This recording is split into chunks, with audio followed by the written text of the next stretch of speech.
और अब सियासी मोर्चे पर बात बिहार की, जहां पर टिकटों के बंटवारे को लेकर जो घमासान है वो लगातार नजर आ रहा है। एनडीए में भी कई बड़े सवाल हैं, लेकिन महागठबंधन के मोर्चे पर चुनौतियां काफी बड़ी नजर आ रही।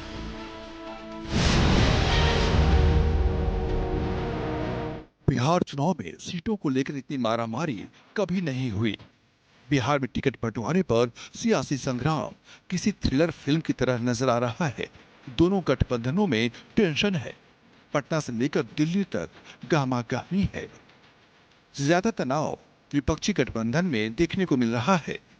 पहले चरण के लिए तेजस्वी यादव राघोपुर से नामांकन दाखिल कर चुके हैं, लेकिन अभी तक महागठबंधन में सीटों की तस्वीर साफ नहीं है।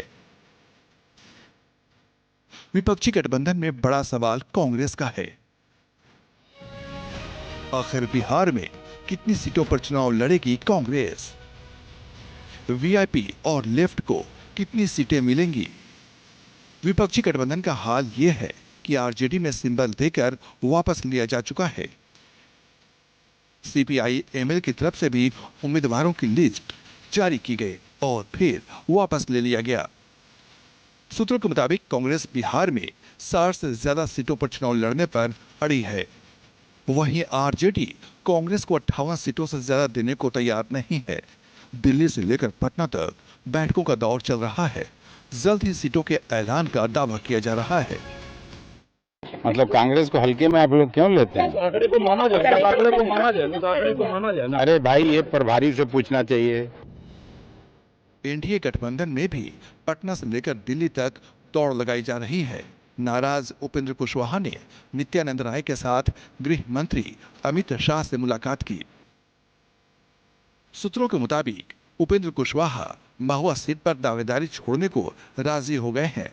महुआ सीट पर चिराग पासवान की पार्टी ही चुनाव लड़ेगी।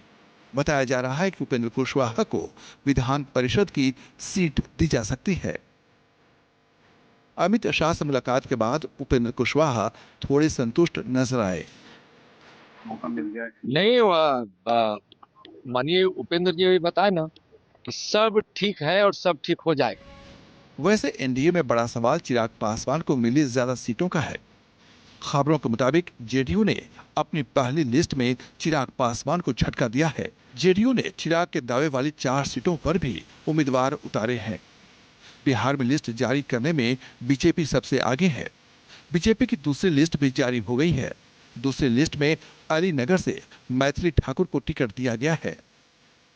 बीजेपी नेताओं का कहना है कि एनडीए गठबंधन में सब कुछ ठीक ठाक है।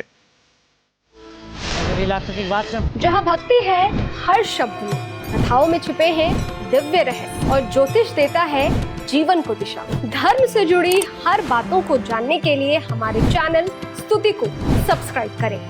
चैनल पर जाने के लिए इस लिंक पर क्लिक करें।